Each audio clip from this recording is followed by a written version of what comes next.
noite! Sejam bem-vindas! Nossa live de primeiros socorros e cuidados de saúde. Falamos aqui de primeiros socorros. Vou passar agora para um outro assunto, que a babá, que eu acho importante a babá saber e que tem relação com saúde, né? Com crianças, com saúde. Então, por exemplo, a criança que a babá tá cuidando tá dodói, tá doente e tomando medicamento. Foi no médico já, foi no pronto-socorro, foi na consulta de consultório mesmo, o médico passou uma série de medicamentos. Então, a babá, como rede de apoio dessa mãe, como rede de apoio daquela família, como responsável por cuidar da criança em casa, a babá tem que ter alguns conhecimentos sobre a administração de alguns medicamentos, sobre higiene, sobre como fazer certas coisas. Tem medicamento que é administrado na forma de comprimido, de xarope, de colírio, em conta-gotas, bombinha, que mais? Pomada, creme, nossa, uma série de coisas, né? Na colher, tem xaropinho que a gente dá na colher, tem uns que são no copinho, né? Então, o que tem? Tem até também supositório, né? Hoje em dia tem, por exemplo, antitérmico, tem dipirona em supositório. Crianças que não aceitam tomar remédio de jeito nenhum, tem supositório de dipirona. Em relação aos medicamentos, né? A higienização, que eu queria falar pra vocês, é a higienização. Então, você foi lá, deu um remedinho usando a seringa na boca daquela criança, higienizar essa seringa depois. E aí, só usar essa seringa para aquele remédio, para aquela criança. Não vai ficar compartilhando. E nem vai ficar usando a mesma seringa para um monte de remédio. O menino já tá doente, aí você vai passar a doença do menino também pro outro. Pro irmão, pra mãe, pro pai. Então, tem que ter esses cuidados. O copinho do remédio é a mesma coisa, higieniza, lava com água e sabão. Se tiver aquelas esterilizadoras em casa, legal, pode higienizar também, né? Então isso vale para seringa, vale para o copinho, se for colherzinha. Colírio, muito cuidado ao administrar, ao pingar o colírio no olhinho. Não pode encostar o colírio lá, o frasco, né? Lá no olho. Tem que pingar com uma certa distância e guardar. E aí, não compartilhar aquele colírio com o outro irmão, com a mãe, com o pai. Porque por mais que a gente faça assim com uma certa distância, pode ainda assim haver alguma contaminação, seja com cílios. Então não deve compartilhar um colírio de uma pessoa para outra, de uma criança para outra. E depois que você administrar o remédio, vai lá, lava as mãos também com água e sabão ou com álcool 70, para evitar a sua contaminação também, né? Importante lembrar disso. A gente ficou tão neurótico na época de Covid e agora passou, não podemos esquecer dessa higienização das mãos. Então a criança tá com uma doença, tá contaminada, você pode se contaminar. Então você tem que higienizar suas mãos. Então o colírio, a bombinha, aquela bombinha usada para asma, né? Hoje em dia usa muito com o espaçador, não sei se você já tiver experiência com criança que usa bombinha. Tem o espaçador, aí tem a máscara que acopla aqui na face, né? A máscara aqui, o espaçador aqui, e aí a bombinha encaixa aqui na frente. E aí a gente aperta a bombinha. Meu filho usou por um tempo esses dias atrás. Então essa bombinha, ela pode ser de plástico e de metal. Tem umas bombinhas de metal. Essas de metal você pode lavar com água, com sabão, seca bem, deixa secar sozinho, não precisa passar pano, deixa secar ao ar livre. E se for seja de plástico ou de metal, você pode lavar desse jeito, tá? E deixa secar. Não precisa secar toda vez que usa, mas usou por umas 3, 4 vezes, aí já pode lavar, tá? E aí continuar usando por um tempo, elas não são de uso único, pode usar várias vezes. O que mais de medicamento? Quando a criança precisa usar pomada, creme, gel, tudo que é tópico, Cuidado com isso, porque você vai lá, passa, pega lá a pomada, aperta, aí pegou lá a pomada, aí você vai lá passar no lugar, seja uma ferida, a própria pomada de assadura, né? E aí depois o seu dedo acaba que encostou ali na pele da criança, aí depois você vai lá e vai pegar mais pomada. Então você já tá contaminando aquele frasco, aquele tubo. Então procurar, se você precisa pegar de novo mais um pouquinho da pomada, ou do gel, ou do creme, do que quer que seja, então usa outro dedo, tá? Ou então você limpa o seu dedo, para não ficar contaminando com a ferida lá da criança que tá contaminada, tá infectada. Aí você vai lá, passa e depois volta no frasco e passa aquele mesmo dedo lá, você vai contaminar o medicamento. E aí o correto seria descartar, né? Mas você não vai usar o medicamento uma vez e jogar fora. Então, ou você usa outro dedo, ou então você lava, higieniza sua mão e volta para pegar com aquele mesmo dedo. Eu recomendo trocar o dedo, né? Mais fácil. Outro ponto também que acontece, criança tá doente, aí precisa fazer um exame de urina, exame de fezes, né? E aí os laboratórios dão aqueles frasquinhos pra gente coletar a urina, as fezes. Então tem que ter cuidado com as suas mãos, com a higiene das suas mãos, porque aí você vai coletar o material daquela criança. Se for o xixi, então as suas mãos já tem que estar limpinhas. Aí você vai chegar no pênis da criança, vai colocar o pênis dentro do frasquinho, mas evitar de encostar o pênis no frasquinho. Geralmente os laboratórios dão um frasco maior e dão outros compridinhos assim para você passar de um para o outro, né? Então você coleta nesse maior, com a sua mão já lavada, você coleta nesse maior lá no pênis da criança, criancinha já maiorzinha, dos bebês eu vou falar já. Aí você coleta lá o xixizinho, por exemplo, aí você vai passar pro outro frasquinho, guardou, levar pro laboratório. Tem toda uma orientação também, que os laboratórios falam, por exemplo, de não coletar a primeira urina, né? O que significa isso?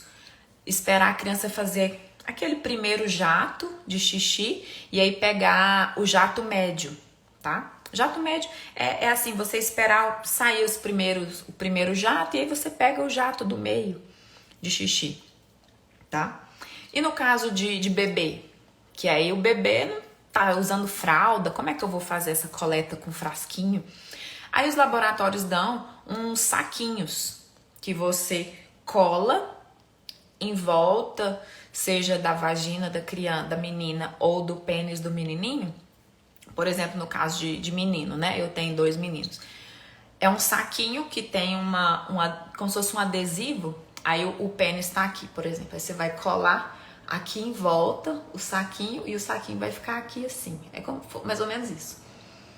É uma sacolinha mesmo. Aí ele prega lá. Então, todo cuidado também, de novo, com as suas mãos, para você não contaminar aquele saquinho, porque aqui vai fazer um exame de urina, porque tá com uma suspeita de infecção de urina, ou é um exame de rotina, mas então você não pode contaminar aquele material que vai ser usado para fazer o exame daquela criança. As fezes é até mais tranquilo, né? Porque as fezes, a criança que usa fralda, você vai pegar o frasquinho que o laboratório deu e vai pegar com a pazinha que vem junto lá com esse frasquinho e vai coletar as fezes, guardou ali, fechou, entregar no laboratório. Se for criança maior, aí tem que conversar com a criança para ela fazer o cocô num pinico, por exemplo, né? Porque é mais fácil. Ela vai lá, faz o cocô no pinico e aí você vai lá e coleta. Se for no vaso, aí como é que você vai coletar, né? Depois que caiu lá no vaso, não tem jeito. Então tem que fazer num piniquinho. Aí você vai lá e coleta as fezes lá do piniquinho, põe no frasquinho, levar pro laboratório, ok? O que mais? Tem um outro assunto,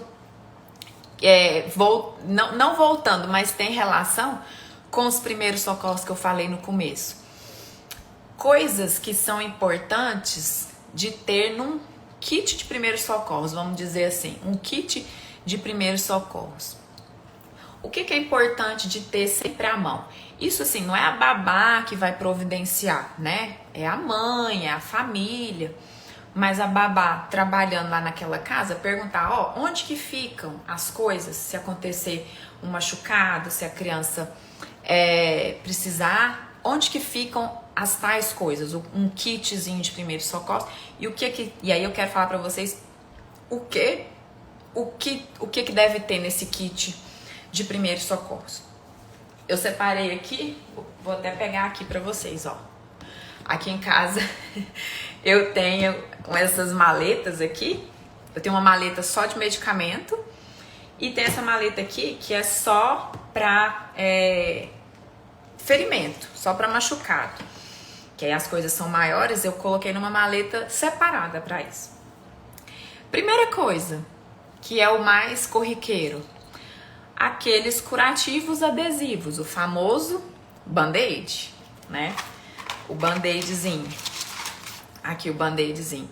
Isso aqui é corriqueiro, né? Casa que tem criança, precisa ter band-aid, gás. Eu vou mostrando pra vocês que às vezes o termo vocês não correlacionam com o que é, né? Mas só para que todo mundo saiba. Gaze, que são essas aqui, que vem no pacotinho fechado assim. A gaze vai servir para limpeza ou para fazer um curativo propriamente dito, né? Algodão eu nem uso muito em casa para curativo, eu uso a gaze. Por que não algodão? Porque o algodão vai soltando aqueles fiapinhos. Então, se é um machucado que tá aberto e aí você ainda passa o algodão e fica lá cheio de fiapinho, aí depois você vai tirar o fiapinho, dói, machuca, a criança vai reclamar. A gaze não acontece isso. O que mais? Antisséptico. Hoje em dia tem esses antissépticos que não dói, que não. Antigamente não tinha isso, né? Hoje já tem esses antissépticos sem dor, que é para bater em ferimentos simples, comuns do dia a dia, né? Só para limpeza. Ah, eu não tenho antisséptico, não tem problema. Limpeza com água e sabão e gaze, já tá de bom tamanho. Eu não tenho gaze, limpeza com água e sabão, já tá ótimo. Água e sabão, gente, é o ouro e todo mundo tem em casa, né? O que mais? Tem um kitzinho desse, termômetro, né? Toda mãe tem, toda casa que tem criança tem. Então isso aqui também é bem básico. Esparadrapo, esse aqui é micropore. Mas o esparadrapo pra quê? Pra fixar a gaze, né? Fixar e fazer um curativo mais bonitinho. O que mais? Aí os medicamentos, né? Antitérmico, que é o quê? Pra febre. Né? Eu não vou prescrever aqui, né? Eu nem posso. O conselho não me permite. Mas remedinho pra febre, remedinho pra dor, antitérmico, analgésico, antialérgicos, é importante sempre ter em casa, repelente, protetor solar. Eu considero que isso também são parte de um kit de primeiros socorros, toda casa deve ter. E a babá perguntar aonde é que fica. Remedinho pra gases, né? Criança nos primeiros meses de vida tem muita cólica, tem muitos gases, pela própria imaturidade intestinal ainda. Então, às vezes a gente precisa lançar a mão desses medicamentos para as crianças. Em caso de infecção intestinal, aí depois os pediatras prescrevem muito aqueles repositores de flora intestinal, como, só dando exemplo, como enterogermina, floratil. Então é bom ter isso em casa também. Vem uns flaconetes assim, pequenininhos. De medicação, basicamente é isso, para ter num kitzinho de primeiros socorros. E para fechar o nosso bate-papo, eu queria desmistificar com vocês algumas coisas sobre febre.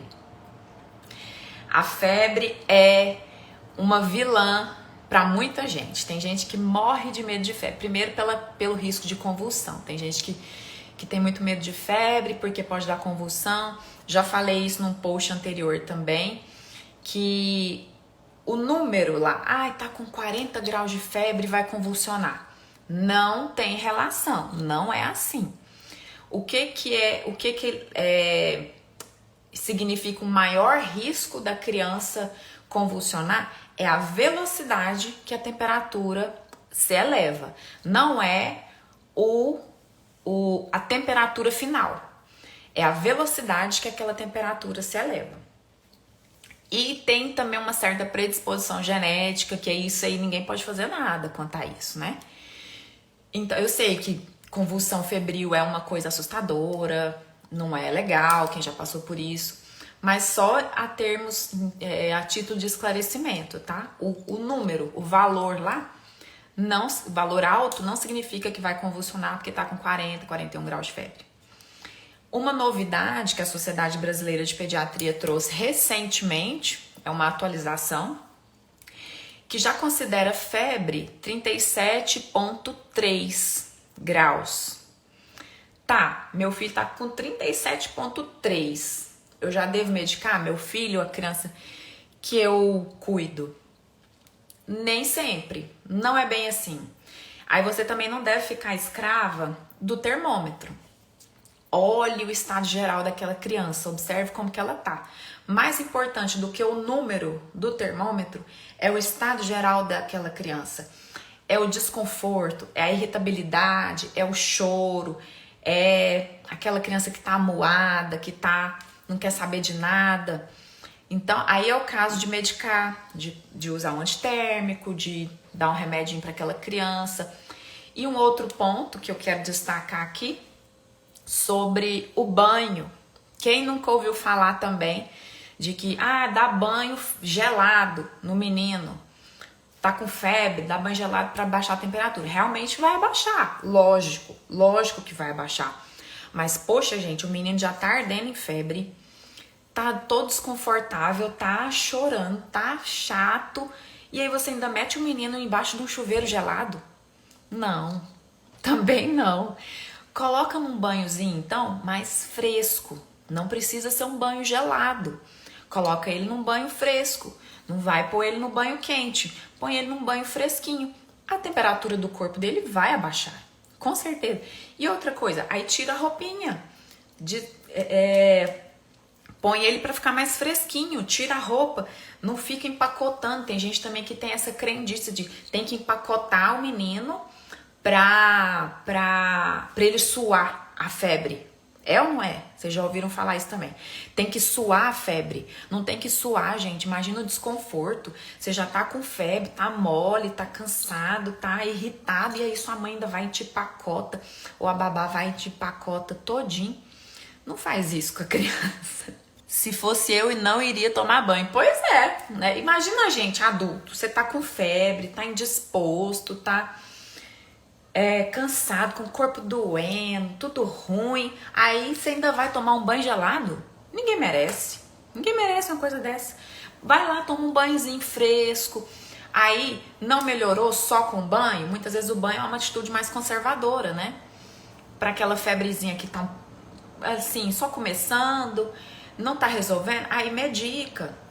Então, mais importante do que a temperatura lá do termômetro, como eu falei, a Sociedade Brasileira de Pediatria considera já a febre 37,3, mas não fiquem escravas desses números, tá?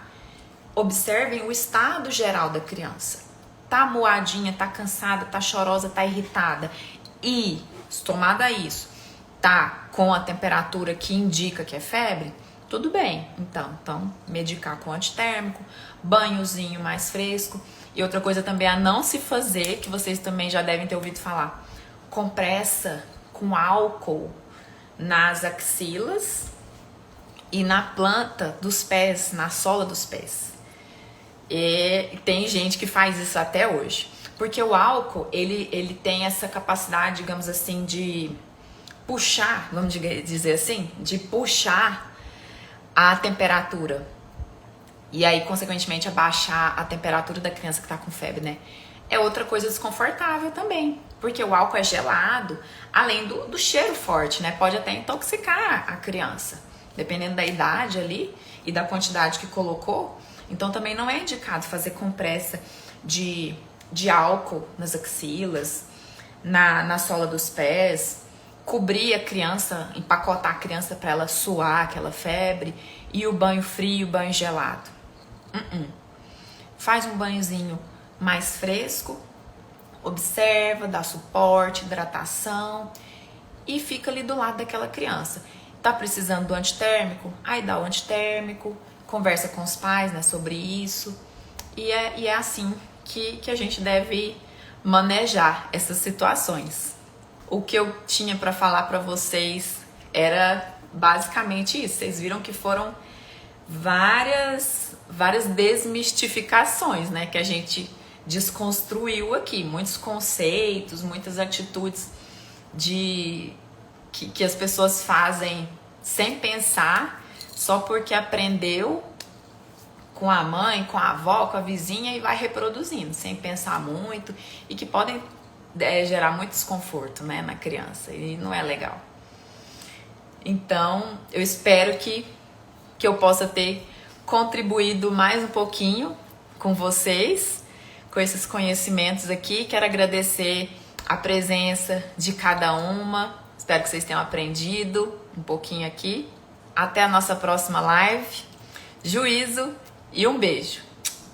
Até mais.